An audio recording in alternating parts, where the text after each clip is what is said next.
Hello everybody, welcome to Mewgenics. I am your host Edmund McMillen, creator of The Binding of Isaac, Super Meat Boy, and a few other things that you don't know. And I'm here to show off a game called Mewgenics. It's a game that me and Tyler have been working on for well over 6 years. It will be releasing in February 10th to be specific, and you can wishlist it on Steam. I've been promising a gameplay video. There has been no gameplay videos of this game, and I wanted to basically stream it. And this is me giving you just an improvised run. I'm on a new save. I have bypassed the game's tutorial because I'm going to be the tutorial for you here. And here we have our starter house and a bunch of cats. The cats with the white text are our retired cats. These were the tutorial cats. This is what the ones that started it all. We've got one of their kittens here, another one that has grown up. That's a pretty girl. A few strays. We've got some Poop, Sniff, Giant, and Fitzgerald. These are stray cats. They appear by your house every day, so you've got some new cats every single time you pass the day. But we're gonna gloss over this whole house situation. We'll get back to that later. I want to get right into the meat and potatoes, which is the adventures, and then we'll get into all the insanity with all this stuff. The main thing that I want you to know here is, in order to survive, we need food. The food is up top. We have 14 food, we have 7 cats. Each cat eats 1 unit of food in order to pass the day, or the cats will start starving. So we want to be able to feed these cats. We could pass the day 2 more times and see what else we get, see if they mate, see what strays appear. I'm not going to do that right now. I'm going to go out on an adventure to get more food, items, and money. Because that's what is important to make any kind of progress in this game. So we're going to grab any cats that aren't retired and aren't kittens, which we have 4 of. We'll go Fitzgerald, Pretty Girl, Giant, and the old Sniff. We're going to depart. You can see when we depart, we've got a bunch of class collars. So these are the 4 classes you start with in the game, which is Fighter. It's a melee attacker. We've got a hunter, he's a ranged attacker. We've got a mage, who's also a ranged attacker that has a focus on casting spells. And we've got a tank, who is a melee attacker with some spice that is all about taking damage and absorbing it, not getting killed like this little waif over here. Let me go through the stats real quick for you. We'll use Sniff as an example here. Sniff is a very average cat. You can kind of tell here, the 6 is a little bit green. The 4s are a little bit red. That becomes more pronounced as you go above and below 5, which is the average. So anything above 5 is above average, and anything below is below. But these are all pretty consistent. We've almost got 5s across the board, which is fine. So strength affects your melee damage. Dexterity affects your range damage. Constitution affects your HP and health regeneration between battles. The intelligence number is literally the amount of mana that you gain when you end your turn. Your speed affects your movement, how many tiles you can move. It also affects initiative. Charisma is how much mana you start with, and also affects your max mana. And luck is your luck. Anything with chance, this would affect it. So he has slightly below average luck, so he's a not so lucky cat. Each of the cats has an ability that they're born with. Sniff, appropriately, has the ability Forbidden Fart. Forbidden Fart costs no mana, that's this little icon here, deals 4 damage, and inflicts poison 4, and knocks back each nearby unit. There will be permanent consequences for casting this spell. Only once per turn. You'll see what I mean by permanent consequences. What else we got? We've got Giant. Giant, appropriately, is the strongest one so far. Also a giant brain. This is a good cat. Its constitution is a little low for somebody with such high strength, but we'll figure this out. Giant comes with an ability called Nerf. Nerf inflicts damage down on an enemy unit, which could be useful. It just kind of takes things down a little bit. We got Pretty Girl. Pretty Girl's got an ability called Sunburn. She actually inherited this from her mother, just so you know. And that inflicts Burn 1 and Blind at infinite range. This is a pretty good spell. It does cost 6 mana. She's got low strength, high dexterity, and high movement, and low charisma. Everybody's a little unlucky. What else we got? We've got Fitzgerald, has the ability to blow. A wind ability that blows things back 1 tile. We'll find a use for it. This one also has high dexterity, low strength, also low constitution and low intelligence. This would be a good ranged attacker, so we're going to go hunter with this one. Sniff is going to be a tank. This is going to be our fighter, even though its HP is a little low. and that would make Pretty Girl our mage. Each of these classes will modify the stats. So as you can see, when I take this off the mage, and look, ta-da, intelligence goes up to 7. Seems pretty good. So we're going to lock in. We're going to go to our storage. These are the items that I acquired on my tutorial run. I got a stick and a small catnip baggie. This gains me mana and is a trinket, and stick is a weapon. We're going to give the stick to our fighter so we can get in there and deal a lot of damage. And we're going to give the catnip baggie to our mage, which will help her cast wind spells and burn spells. This is a cool combo here already, I can see. But we're going to get into that once we start combat. Let's jump into an adventure. Meow. The attuned loafs embark upon an adventure, and he says, I'm fat. The old farter, Sniff. Sniff is our leader, so this is the alley map. This is the very start of the game, always starts in the alley. It is a randomly generated adventure, so all of these, the contents of these little icons will always be different. But we're going to jump straight into combat, our first combat, and I'll explain in depth how this is all broken down. All right, here we go. If you look up here, this is a turn order. Strangely enough, Sniff is our fastest. This is our fastest cat, which is also our heaviest cat. It's not too common that a tank has that much speed that it can go first, but in this case, that's pretty nice. So Sniff's first, and then it goes down the line, and they will all take their turns and do their things, and we will help them out. So on a turn, each cat gets 1 movement action, 1 basic attack action, and you can use your spells as many times as you can use them via the mana that you have. And if we look at Sniff, Sniff has a passive ability called Trample. So passive abilities are the strongest abilities that usually your cats get, and you can draft around them. They fit into archetypes, and the archetype here is Trample. Trample means that a cat can move through units or objects that you can damage, and will deal 3 damage to them when they walk over them. That's why there's this little 3 damage icon underneath move. It's usually not there. So if he walks through something, they take 3 damage, which is pretty nice, because if I can get anything that lets him deal contact damage, that'll also add to that. He also has the ability to goad an enemy, which is force an enemy within 5 tiles to move towards you, and then we know Forbidden Fart. Tanks also have this ability called Push Attack. It's their basic attack, and it's kind of this lunge ability. So you can see here that when I mouse over movement, the green area shows where it can move. If I mouse over the attack, it shows my attack range. Now if I go over here and I move out like this, if I click it, it shows both. So I can see exactly where, if I move here, I can attack these different areas here. I can hit all these things. And there's no configuration where I can actually hit something. We're going to tank. We're going to go in enough to attract the attention of these. Maybe we goad. We're going to goad this guy right here. And now he is within attack range. I have a push attack here. Sadly, this deals 5 damage. This thing has 6 life. Now there's a chance, if I'm lucky, which I'm pretty sure I'm not, I could crit. If I crit, he's dead. That would be nice, but I don't think it's going to happen. We'll see. No. So this guy is weakened. He is down to 1. So he still will get his turn, but maybe my mage can take him out before he gets a chance. So we're going to pass the turn, and underneath here, see that? It says end turn, and it shows my intelligence, and it shows how much mana I'm going to gain. So when I end my turn, I'm going to gain 4 mana, which is important. So I'm going to gain the mana. I'm going to pass to the kitten. Now it's time for Pretty Girl to shine. What can she do? Well, she can definitely hit this guy. So we're going to go here, and we're going to shoot the dude, kill him. Now what do we have? Let's look at the passive first, Synthesize. Gain 1 intelligence at the start of each turn. This is a control build where you want to take as many turns as possible, because Pretty Girl only gets stronger and more efficient as she goes, which is pretty cool. But I also play aggro, so it's, who knows if this will come into play, but I can definitely play around it. We've also got Wind Slash, which is a wind element spell.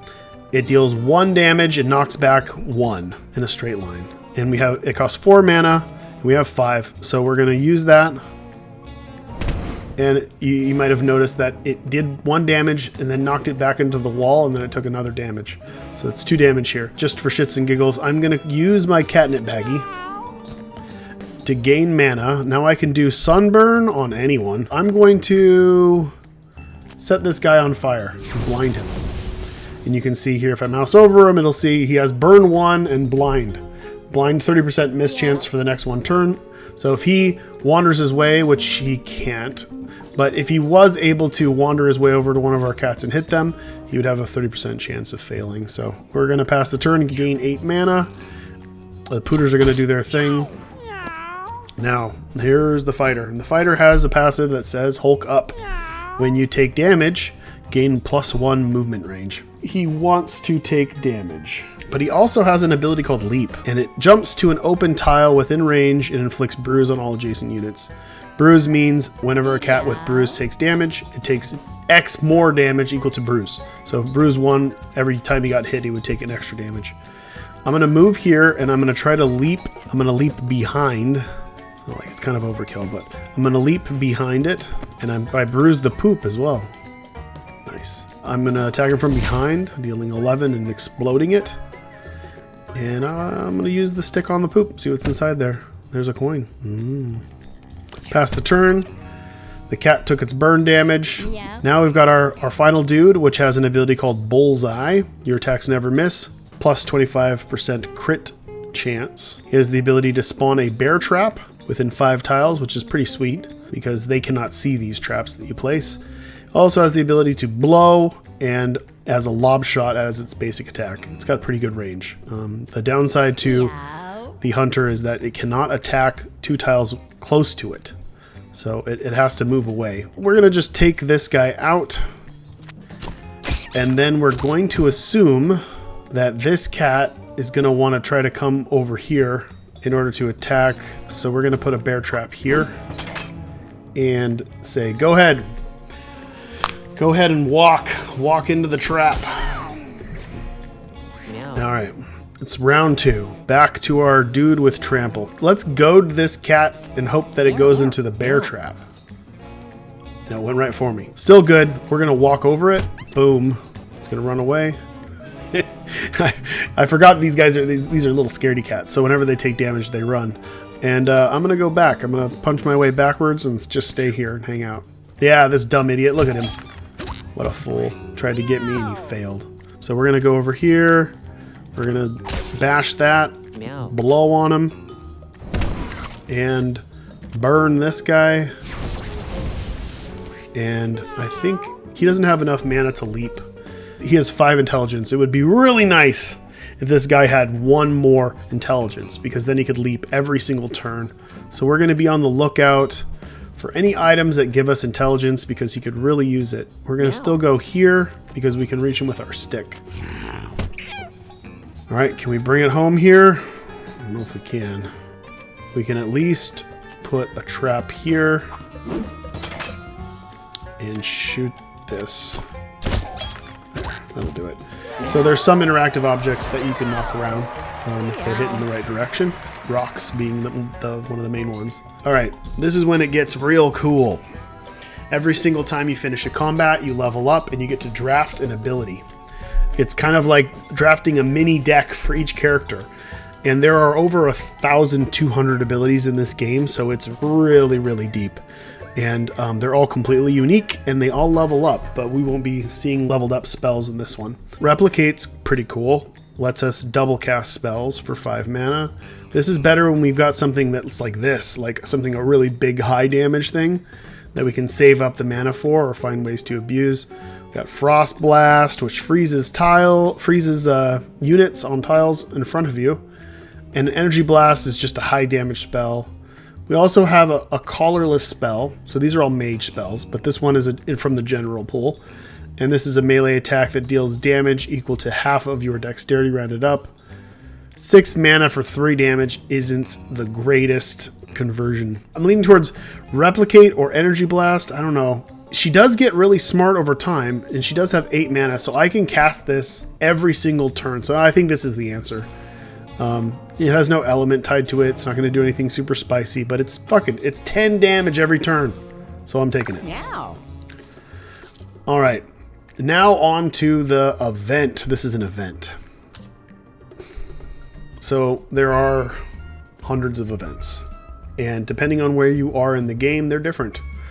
But an event is essentially, if you've played D&D, it's kind of like a skill check via a table. This says, Giant discovers an old window, a shiny lattice of cracks spread across the glass panes like a fragile patchwork of tiny mirrors. What should Giant do? Should Giant bash through the window, or should he examine it and try to find a way in that way? As you can see when I mouse over these, it selects different stats, and you can see the icon here. This is a roll, so it's a random roll, and it has 4 outcomes. There are 4 outcomes per option. So when I bash this window, if I can succeed, I can fail, I can critically fail, I can critically succeed. And the odds are in my favor here because I have 8 strength, which is pretty fucking high. Here it's just average. I have an average chance of success. So we're definitely going to bash and see what happens. Oh yeah. All right, so Giant smashes in the window with his paw, sending fragments of glass flying into the interior. He looks through a hole and sees something interesting within reach. Giant got a frying pan. Let's go see what this frying pan is all about. So frying pan is an uncommon weapon. You can tell it's uncommon because it's got this circle behind it, this little gray circle. It goes on my head, this slot here, and it says block and counterattack backstabs. I'm definitely putting it on the fighter. If anyone tries to backstab the fighter, he will block the attack completely and turn around and then just bash that thing in. Very cool. I like it. So we're going to go with this little piece of armor here. This is a nice little uncommon piece of armor. Second thought, I'm going to put it on my tank because my tank can actually, you know, this is a pretty weak fighter. This is a total glass cannon here. I don't really want him risking the chances of not being hit from behind. I think I can position myself a little bit more with Sniff. So we're going to put it on Sniff and hope it works. All right, we're going into the next combat node. All right, we got a phone booth here. We got a dead rat. We got some flies and maggots and there's 2 tom-toms, which are pretty big. As big as my fighter, really. And we got a little kitten here. What can we do? How can we make this happen? I think my best bet is to go here, shoot at the maggot, and then blow the bag and the maggot. So it'll kill the maggot, and it may spawn something interesting from the bag. And it did. It spawned a food pickup, which heals 4 when eaten. You can interact with pickups on the ground by walking into them, or interacting with them with like a melee attack or something that reaches into another tile. I don't know. Nobody really needs life right now, but it's there if I do need it. These guys are all really slow, which is nice. All my guys get to go first, so I can kind of walk in. I don't want to walk through my guy. Let's see. We're going to go here. Can I goad? I'm going to goad this guy over to me. It's not that fast. I'm going to punch this guy. And he's probably not going to get behind me. I wanted to try to position myself, so I ended with like looking that direction. But I don't have enough. I didn't have enough movement to get over here. No forbidden farts yet, even though it is tempting. Look at that area of effect. Jeez. I'll use it at some point. Fighter time. Let's get in close and see if we can get close to the tom-tom. We cannot. I'm gonna save up my mana because I can leap even further if I can use it twice. Meow. And this is gonna help. I'm gonna get in here. I'm going to hit this tom-tom. Ooh, a crit. And then I'm going to put the trap right there. Almost guaranteed that the maggot or the tom-tom will activate that trap. Nope, the kitten will. Alright, so the kitten is immobilized due to the trap, which is what that icon is. And it's also down to 1 HP. Everybody else is trying to get to me and failing. Alright, we're poised to destroy. Let's see. Let's get in here and... what's the move here? This is the move. The move is 5 damage here. Kill these guys with the wind slash. And blow this guy away from me. And we're going to get in there with the tank. We're going to go over here. Again, I could fart if I wanted, but I don't want to. Can we... What happens if I do this? Can you line up? It's not really where I want you to be. That one will die, And we pass. The fighter can now get in close. We're going to backstab this TomTom, killing it. And then, oh, there's two little dudes out. Oh, I thought I could be super efficient and kill them all. We're going to kill the maggot and place that here, and he'll just walk into it. He'll die before the end. So that was a good round 2 finish. We will get some extra rewards for that. And more importantly, we will draft a new ability for Sniff, our crowd pleaser. He's got some cool ones. So we've got Cold Shoulder, which is deal 1 ice damage. This is kind of like the opposite of Sunburn, but it's kind of irrelevant for him. We got To the Rescue.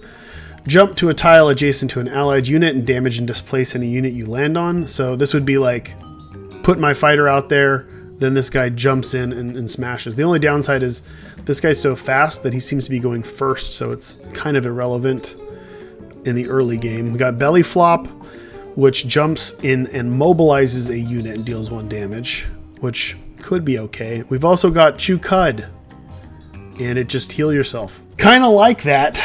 I kind of like just healing myself. I do also like movement abilities, and these are both kind of movement abilities. But I feel like Sniff is the one that's getting around. Like Sniff is the one getting furthest into combat, so I don't think To the Rescue is worth it. Belly Flop costs too much, so we're going to Chew Cud. And maybe we could get into some sort of like, I don't care if I take damage or I gain something from taking damage archetype. That could be cool. I did get a band. What is this? We got a white belt. It gives Brace 1. So Brace 1, it absorbs 1 damage for every instance of damage. So like if I take 10 damage from a unit, that is reduced to 9. If I take 2 damage, it's reduced to 1. It's always reduced to 1 at the lowest. I do think my fighter needs a white belt because look at that pitiful 16 HP. We're going to go to our treasure chest and see what's inside. Ooh, a natural 20. Natural 20, weapons gain a 50% crit chance.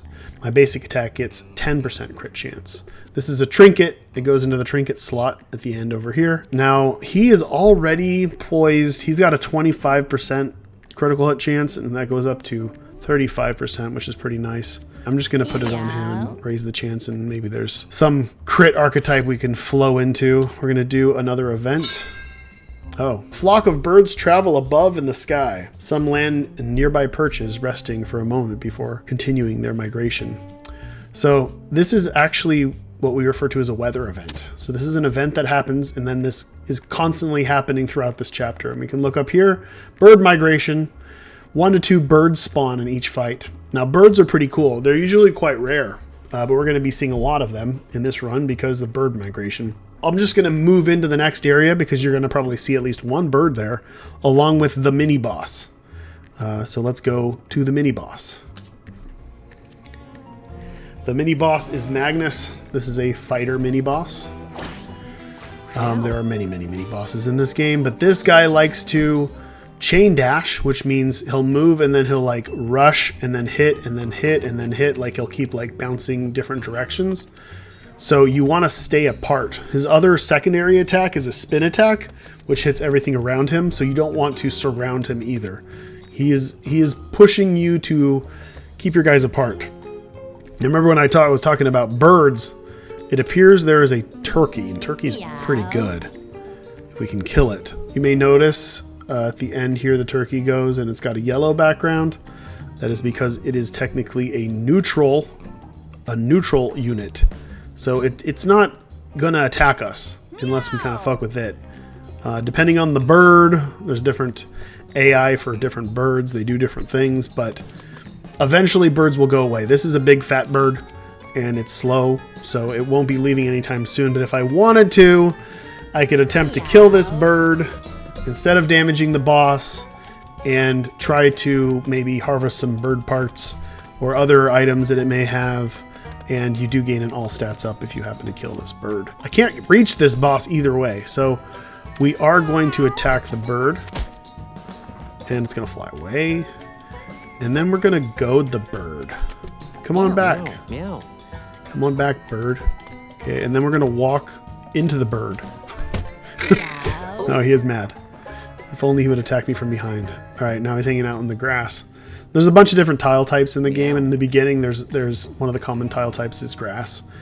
Small grass isn't going to do anything, but tall grass will actually make it so there's a 50% dodge chance for anything that stands in them. So it might be a good place to put my hunter.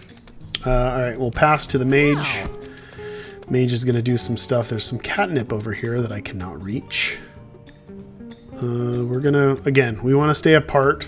I'm going to keep him over there. Here comes the fighter.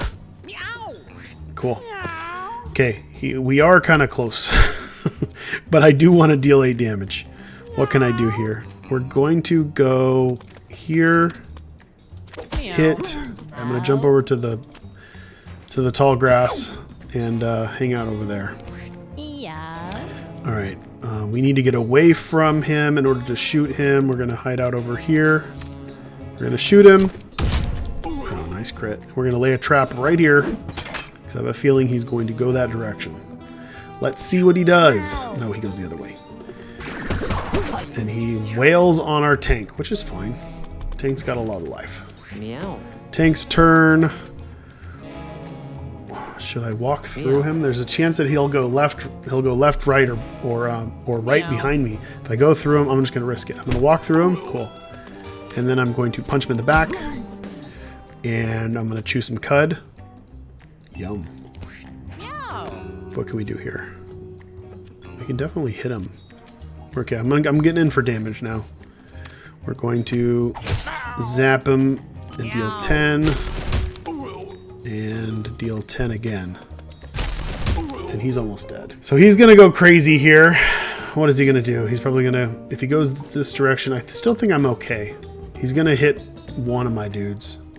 No, if he goes... He'll go here, and then he'll go that direction. Nope, he's going to just... Cool. All right, so he'll still do his thing, but he did get immobilized, and he won't be able to use his movement. But since he used an ability, he was able to still move here. Can't hit him. Can I do anything else? I'll go over and pick up this catnip. And then jump over on these coins. Good enough.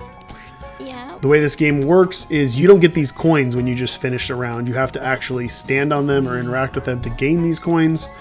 And the game rewards you for efficiency. So if you dirt all around and try to pick up all the stuff in the match, you'll probably end up with less coins as a reward than not. So you gotta kind of just do it efficiently. Like, oh well, if I can't do anything else but walk over and pick up a coin, then whatever. We just kill him, right? We just kill him. And I don't think he's getting out of this. He's immobile either way. I kind of want to kill that turkey now. We've got a whole other round for it. I can't... I'm going to kill the turkey. Because this guy's just going to kill himself. Come here, turkey. Meow. Okay. I did kill the turkey. Technically, the hunter killed the turkey since that was his trap, which is why he got the reward. But let's just... I'm going to bring him out since I know that trap has been used. And we smash. And that's it. Mini-boss has been destroyed. And we level up Fitzgerald. Fitzgerald has the ability of your attacks never miss. This says shoots 5 weak shots. Each one has a 50% miss chance. That sounds really good. That sounds like a fucking good combo, especially with this. We've also got Needle Shot. A piercing needle that deals damage and gives thorns. So it's 2 for 1, but also gives thorns. And thorns are whenever a melee unit hits a unit with thorns, it takes that much damage. So if you got like thorns 3, then every unit that hits you in melee combat is going to take 3 damage. You also got Snipe, which only shoots exactly 6 tiles away, never misses. Well, already we're already not missing. Then we've got a summon, a ranged summon spell. Toss a spider egg, low damage, inflicts infested, which means that there is a spider that is stuck inside the person, and when the unit dies, their body explodes, and there's a little spider there that will fight for you. We're definitely doing Arrow Flurry. That is so good with this. It's a really nice combo. Yeah. It's a bit pricey, but I think we can get there. What does it look like? Let's see. 8, 4, 6. Every 2 turns we can do this. But if right off the bat we can pass the turn and on the second turn do it, it's a good one. We got another uncommon item. This is a weapon, the Anarchist Cookbook. Sound familiar? Summon 3 to 5 bombs that explode at the end of the round or when destroyed. So it's just full chaos explosions. Who wants that? This is going to be his ripcord. Time to see what happens in this event. A large pile of trash blocks Pretty Girl's way ahead. The large heap is composed of deceased cats. Truly a horrifying sight. It is. Do we loot? Do we bash? Do we examine? Do we try to figure out what killed these things? Do we just try to smash our way through? Do we attempt to find something within the pile? It really looks like examining these is the best bet. Looting being second, and obviously this red turd behind bash means this is a bad choice and we shouldn't do it. I'm going to go with examine because I think that's the best chance there. Meow. Uh-oh. Trying to get a better look, Pretty Girl climbs onto the pile. Something sharp in one of the bodies cuts her, causing her to bleed. And as you can see here, if we look at Pretty Girl, her life is a little lower. She's bleeding. That will carry into the next combat. She's fine. It's not a problem. But it's good to take note of the fact that she is bleeding, which means that she will be taking damage every single turn. All right, let's move into our last basic combat of the chapter. Looks pretty basic. We've got 2 birds. We've got a pigeon and a blackbird. Meow. They're both relatively small. This one's going to fly away real fast if we don't kill it. Wait, we got a chicken too. What the fuck? There's a lot of birds. Whatever. I'm going to do this. Was this a mistake? I'm going to go over here. I probably should have moved in. I got a little too excited. Can I pull anybody else in there? Why'd I do this? Who told me to do this? We're fine. Meow. We've got to get out of this. Here's an idea. Go over here, bombs. Yeah, that'll do it. Now I've got an opening here. Yeah. What are we doing? Okay, we're gonna go over here. We're gonna punch this guy, and we're gonna leap. Meow. Here. Yeah. Now what are you gonna do? You're slow. No, it's fine. We're fine. We're gonna. Yeah, we just fucked everything up, but everything's fine. Because we're killing this chicken, who would have already gotten blown up by that other thing. We're going to put the trap in front here. No, of course not. You're still going to get killed by the bomb. Yeah, get him. Get him. Oh, that could look so good. Okay. We're fine. Everything's fine. By the way, these little rats, they're called charger rats. They try to line up and then dash forward and max range. So they only have 1 movement, so you can usually kind of telegraph where they're going to go. My guys look a little messed up. We're going to go like this. Come over here. We're going to... It's probably not going to work, but we can go to them again. Don't go too far. Yeah. Come back. Meow. Meow. Bastard. You're fucked. Meow. Kill a bird. Alright. Cool. We're gonna get some stuff. We killed a chicken and a pigeon. Hunting season. Alright, I don't want to line up with this guy. He's already taken his turn. We'll take him out. Don't worry about it. I'm not worried about it. Okay. We'll sunburn this guy. Oh, get this. You want to see something cool? Hey guys, you know what happens when you blow on a flame? Just enough. You stoke the flames. Let's stoke the flames. We're gonna blow on this rat, and you notice that the flame, the burn just went up. Now he's burning 2. And the turn. Take this guy out. Get a little closer. Put this down so he doesn't kill this guy. And what do we got here? We're gonna go punch a bag. Punch that bag. It's a crit. Did you get anything? Doesn't look like it. Okay. I want that coin. Meow. Do your... Oh. Ah! Because he's blind! Because he's blind! Or at least he was. Remember when I blinded this thing? Made him have like a 30% miss chance? Yeah. I did that. And now I'm going to blow. Meow. And dead. Okay. Victory. Finally, Giant gets to level up and do some cool stuff here. We've got the ability to poke, which steals 1 damage. This actually does combo with leap. If we can leap on somebody and give them bruise, then poke deals 2 damage to that unit, which is fine. We got big punch, which is just obscene. Melee attack, the spell increases by 2 each time it is cast. So eventually it becomes completely uncastable. But for the first 2 turns, 22 damage is really good. It's hard to pass up. Also got inhale. Blow all units in a straight line towards you. 1 tile. That's also wind, so it does combo with my fire stuff. We've also got step. This is a colorless ability, so it just moves 1 tile for free, only once per turn. It's like having +2 speed permanently. And there are some archetypes where you want to cast lots of spells, so that's always good for a free spell. I'm going to... I mean, it's hard to pass on big punch. I'm going to take poke. Why? Because I'm a fool. Oh, we got some stuff from those birds. What's this? A whistle? Summon a fly, maggot, or flea familiar. Thank you. I will. Who wants this? Somebody gets in battle. What is this one? Lunchbox. This is a trinket. Heal 5 HP. This gains +1 use each time you pick up a food. So that like meat that was on the ground and whatever in the last battle, this has a certain amount of durability, and each time I use it, it goes down, and when it goes to 0, it's destroyed, but I can keep it up by refilling it with meat. All right, let's head into the next node, which is an event. Sniff finds a locked safe. Although worn with age, its locking mechanism appears secure. This is bad. We can examine it, which we're bad at. We can pick it, which we're neutral at. We can open it, which we're bad at. I'm going to go with pick, obviously, because it's just the tiniest bit better of a chance, but these are all bad. Let's see what happens when we pick it. Meow. Meow. All right, with a click, the safe swings open and Sniff purrs in triumph at his accomplishment. Sniff got 30 coins? Jesus Christ!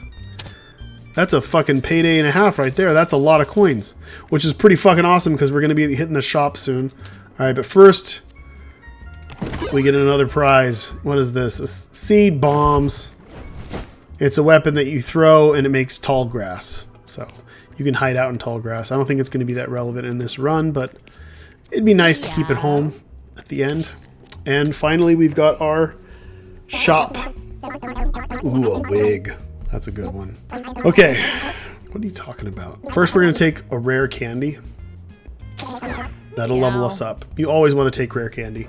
And you guys get to see the first extra passive level up. This is one of the coolest level ups, level 3. When everybody gets their second passive, this is when the game starts really showing itself to you. We've got Force Field, which is essentially Holy Mantle. At the start, so you get a Holy Shield, which is Holy Mantle, and at the start of every 3rd turn you gain another Holy Shield, which is quite good for a mage because they're usually really weak. We've got Lightning Paws. Your basic attack deals +1 electric damage and has a 10% chance to stun. We got Death's Door. Well, you're at 1 HP. Your spells cost 1 mana, but can only be used once per combat. I don't want to be at Death's Door. And we've got Study. Gain +1 intelligence whenever you hit a new type of unit with an attack or an ability. I actually like Study here. I think even though it is a colorless general spell, I think with the abilities that I have, like Wind Slash, that I could boost myself by 3 or 4 intelligence pretty quick. So we're going to go with Study. And with Synthesize, we're doing like a high intelligence build. Even though this is the end of the run. We're also going to buy the wig and the railroad spikes because we got a shitload of money.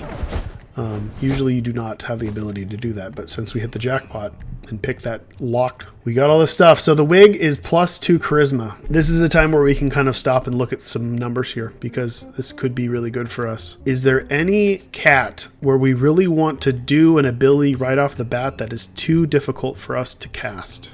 Yes, there we go. So Fitzgerald only has 6 mana in the beginning, and we complained about how, you know, it's not the greatest build for this because this cost 8. If we raise its charisma by 2, that turns into an 8, which means that on turn 0, Fitzgerald can cast Arrow Flurry, which is quite good.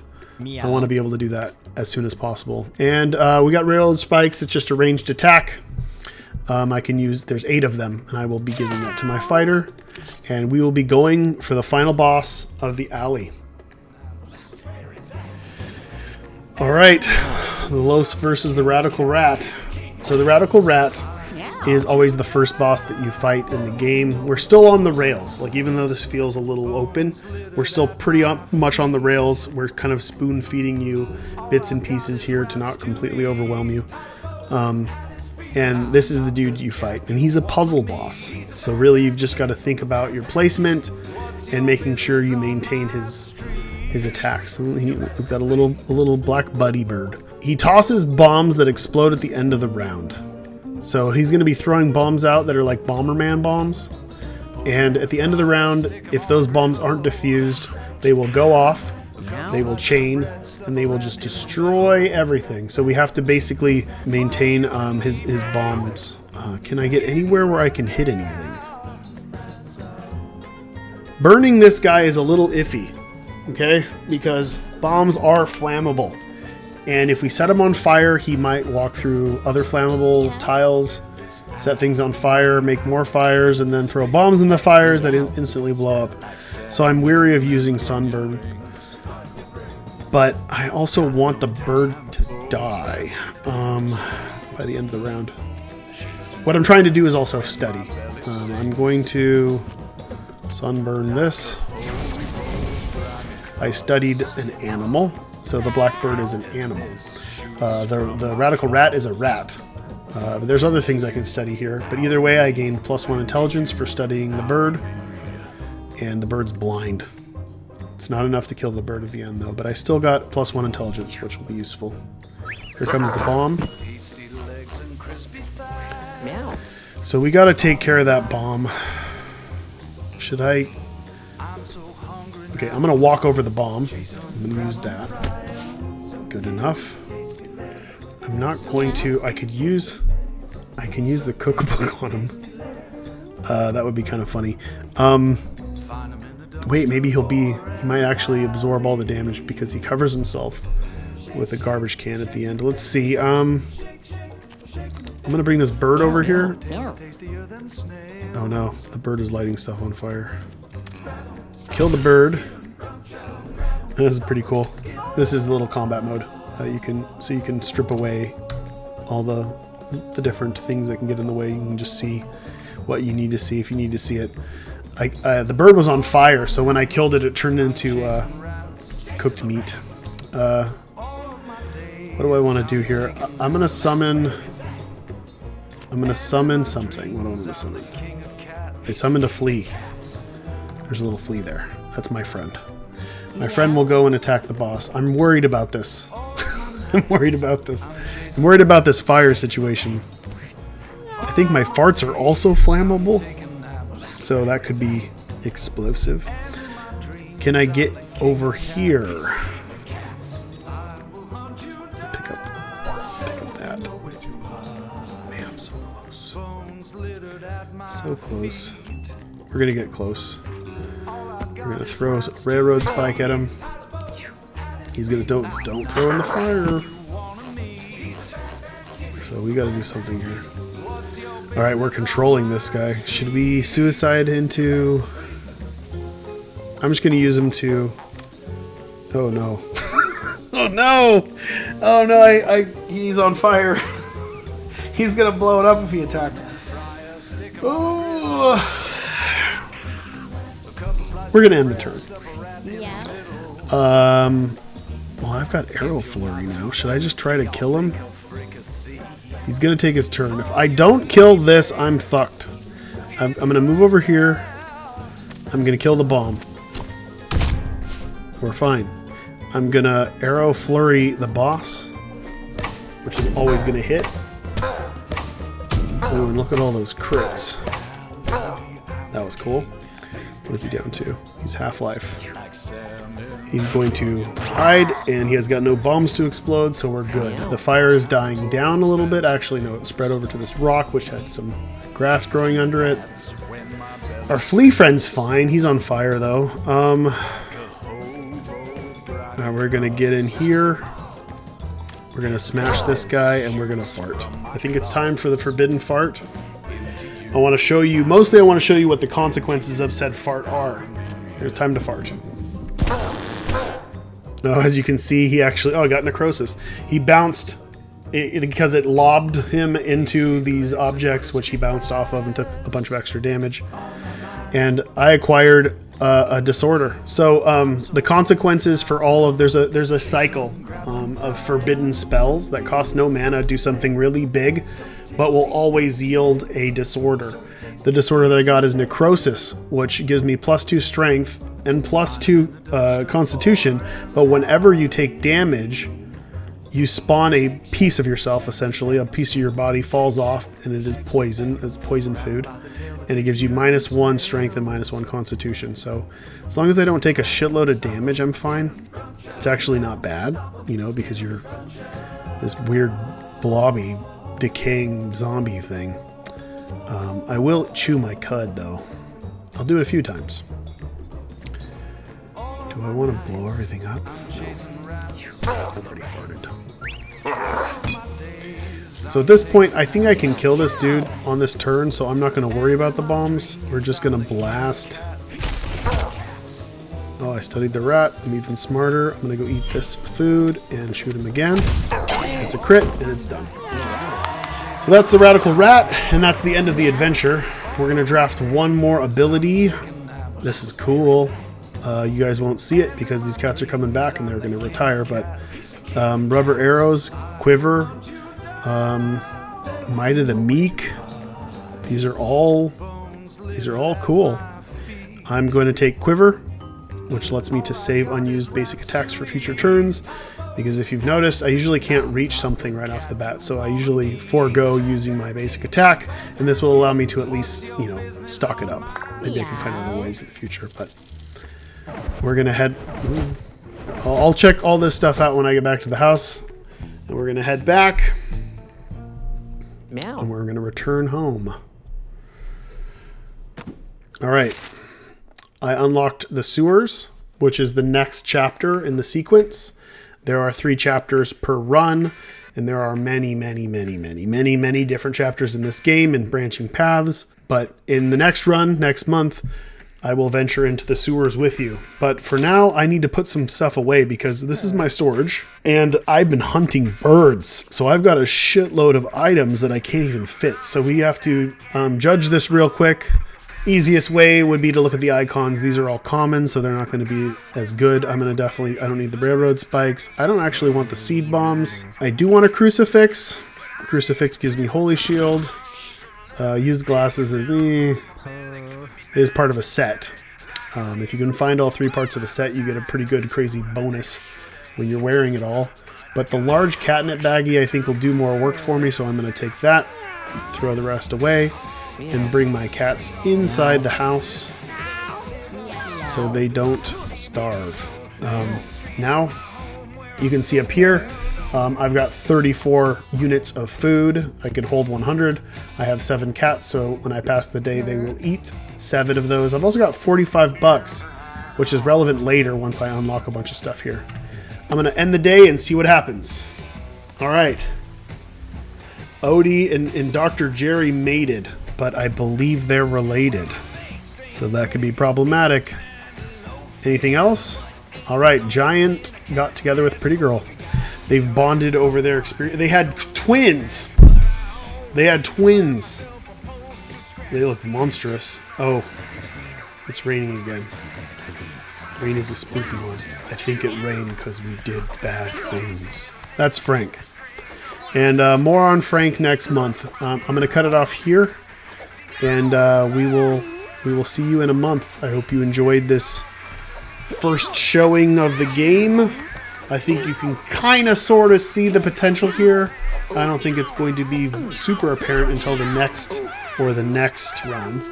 because then you'll really see how deep things go and how interesting things can get and how different every run is. But Wishlist the game on Steam comes out February 10th, and from here on out for the next 5 months, every month we're going to put up a new gameplay in this series. I think Tyler's going to do some as well, so you have different perspectives on different ways to play and totally different runs and configurations, but we're going to kind of do the same thing for a good 5 months until release.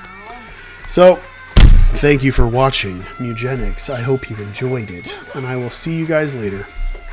Bye.